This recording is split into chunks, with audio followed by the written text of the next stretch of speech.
Welcome to The Explainer. Okay, so what if a really respected neuroscientist, someone who literally built their career studying the physical brain, told you they could communicate with the dead? Today, we are diving into the incredible story of Dr. Tara Swart, a scientist whose personal journey led her to conclusions that challenged absolutely everything she thought she knew. Just let that sink in for a second. This isn't coming from a psychic or a medium. This is a medical doctor, a brain expert. This is a statement that just seems to completely contradict her entire life's work, right?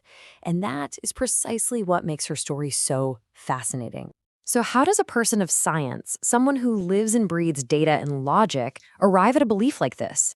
Well, for Dr. Swart, this all started with a secret, something she kept hidden for 4 years. And it was born out of this really profound personal tragedy. All right, Section 1, a neuroscientist's secret. You really have to understand this professional conflict because it's at the very heart of her story.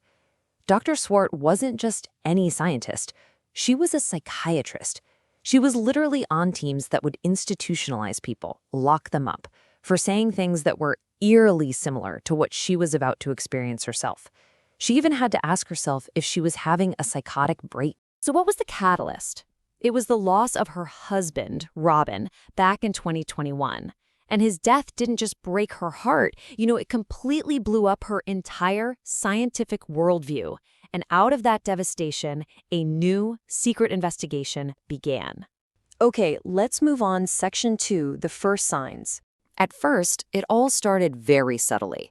She just started seeing robins everywhere, all the time, way more than she ever had before. Now, given her late husband's name was Robin, she definitely noticed.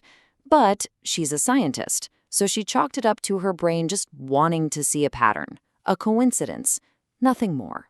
But then, something happened that was just impossible to explain away. A few weeks later, she was woken up by what she describes as a massive thump on her shoulder. And as she looked, right there next to her bed, she saw a hazy version of her husband appearing, getting clearer and clearer, before just dissolving away. That was the moment that pushed her over the edge, way beyond simple coincidence. So she tried talking to a couple of mediums, but she wasn't really impressed. And then this thought hit her. Wait a minute. If this communication is actually possible, and my entire career is about optimizing the human brain, then why can't I do it myself? And that was the moment she decided to apply her own scientific mind to the unexplainable. Which brings us to Section 3, searching for scientific proof. So if I asked you how many senses you have, you'd probably say 5, right? Maybe 6 if you're feeling intuitive. Well, Dr. Swart's research dug up scientific literature that suggests we have at least 34. And that idea alone just blew her mind wide open to the possibility that we are perceiving so much more than we're consciously aware of. So she started digging into these really fascinating phenomena, these things right on the edge of what we understand. Stuff like terminal lucidity and near-death experiences, but also things like thought insertion. That feeling grieving people sometimes get that a thought from their lost loved one was just placed in their head, and somatic trauma, the idea that trauma gets stored physically in our bodies. These are all mysteries that conventional science still kind of struggles to fully explain. Let's just take terminal lucidity. Picture this. Someone with severe Alzheimer's. Maybe they haven't spoken a coherent word in years because their brain is physically damaged. And then suddenly they sit up, they know who you are, they have a full, clear conversation, and then, just hours later, they pass away.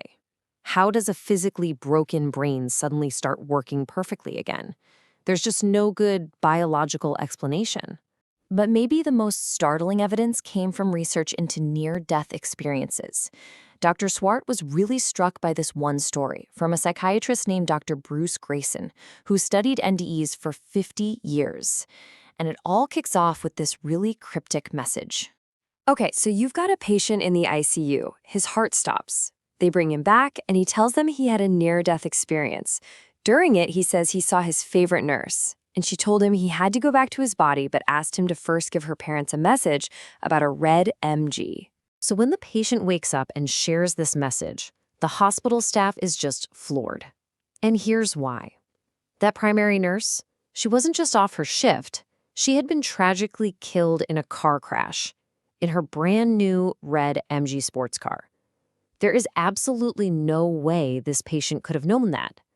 So, where did that information come from? All right, so this leads to Section 4, how to see the signs.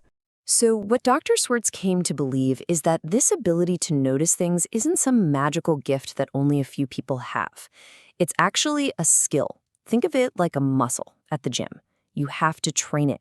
It takes practice, it takes intention, and you have to believe it's even possible in the first place. And she actually has a pretty simple framework for how to train this noticing muscle.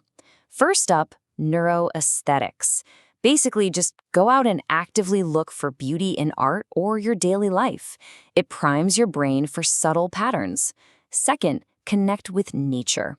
So many people report signs coming through animals or the environment. And finally, and this one is so important, find your community. Sharing these experiences with people who won't just dismiss them is crucial for making sense of it all. She calls the whole thing the art of noticing. And really, what it is hacking your brain's own filtering system. You know, you have this part of your brain that's constantly deciding what's important and what's not, and it just throws out the rest.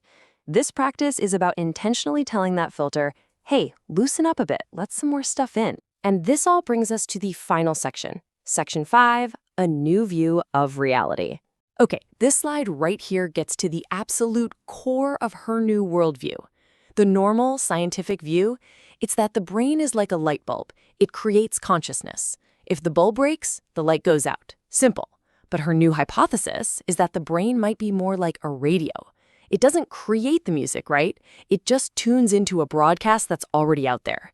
In this case, that broadcast is consciousness itself. So after 4 years of this secret investigation, she arrived at this absolutely radical conclusion.